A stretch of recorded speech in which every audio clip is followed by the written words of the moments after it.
السلام علیکم ورحمۃ اللہ وبرکاتہ۔ خیر سے ہیں تمام احباب، امید ہے انشاءاللہ بخیر ہوں گے، اور میری دعا یہی ہے کہ اللہ تبارک و تعالی آپ کو عافیت کے ساتھ میں رکھے۔ محترم حضرات، کل بھی آپ حضرات کو میں نے ایک نسخہ بدلایا تھا، بہت ہی شاندار تھا اور آسان بھی تھا۔ آج تھوڑا مشکل ہے لیکن اس سے بھی زبردست ہے، آپ اس کو جو ہے نوٹ کر لیں۔ بہت ہی اچھا نسخہ ہے شوگر والے حضرات کے لیے۔ تو اس سے پہلے آپ سے درخواست ہے کہ اگر ابھی تک آپ نے ہمارا چینل سبسکرائب نہیں کیا ہے تو برائے کرم سبسکرائب کر لیجئے اور بیل آئیکن کو دبا دیجئے تاکہ آنے والی ویڈیوز کا جو نوٹیفیکیشن ہے وہ آپ کو ملتا رہے۔ یہ جو نسخہ ہے یہ بہت اچھا ہے، اور اگر آپ اس کو غور سے سنیں گے اور اس کے بعد میں اس سے علاج کریں گے انشاءاللہ بہت زیادہ فائدہ ہوگا۔ بہت سارے حکیم حضرات ہیں وہ اس طرح کے نسخے جات نہیں بتلاتے، وہ چھپا لیتے ہیں، لیکن میرا یہ پہلے سے یہ مشغلہ رہا ہے کہ جو بھی کوئی اچھا نسخہ مجھے ملتا ہے یا کوئی میں سیکھتا ہوں یا کسی اپنے استاد سے پوچھتا ہوں تو پھر وہ عوام کے سامنے اور بالکل پبلش کر دیتا ہوں تاکہ جو ہے سبھی حضرات اس سے فائدہ اٹھائے۔ تو ایسا ہی یہ نسخہ ہے، آپ اس کو نوٹ کر لیں۔ آپ کو لینا ہے لبلبہ بکرا، یہ 7 عدد، ٹھیک ہے۔ تخم جامن 50 گرام اور تخم کریلا یعنی کریلے کے بیج یہ 50 گرام، اور تخم جامن تو میں نے آپ کو بتا دیا یہ بھی جامن کے بیج ہیں، ٹھیک ہے جی۔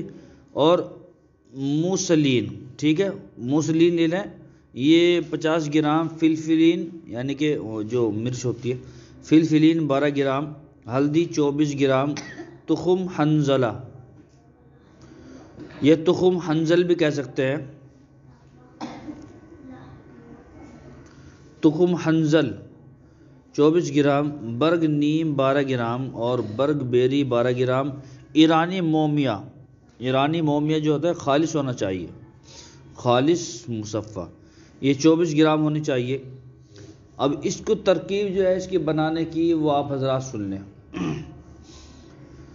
پہلے تمام ادویہ کو باریک پیس کر صفوف بنا لیں، ٹھیک ہے، اور پھر اس میں سلاجید ملانی ہے آپ کو، سلاجید جو لبلبہ بکرا ہے، ٹھیک ہے، اور سلاجید پہلے اس کا صفوف بنا لو، اور لبلبہ جو ہے ایک طرف رکھو اور سلاجید، اور پھر اس میں لبلبہ بکرا ڈالتے ہوئے، یعنی کہ ڈالنا ہے ایک دم نگیرنا، ڈالتے ہوئے کھرل کرتے جائیں، ٹھیک ہے جی۔ بعد میں جب کھرل ہو جائے، کھرل کرا ہوا جو ہے وہ باریک ہو جائے تو اس کے بعد میں آپ اس کو سائے میں سکھا لیں، ٹھیک ہے۔ جب یہ سوکھ جائے، خشک ہو جائے تو پھر دوبارہ اس کا صفوف بنانا، آپ کو چورن سے بنانا ہے، ٹھیک ہے، اور آپ کی دوائی تیار ہے۔ اور صبح شام 5-5 گرام تو دودھ کے ساتھ میں لے سکتے ہیں، پھینکے دودھ کے ساتھ میں، ورنہ پانی کے ساتھ میں لیں ناشتے سے آدھا گھنٹہ پہلے اور رات کو سوتے وقت، ٹھیک ہے۔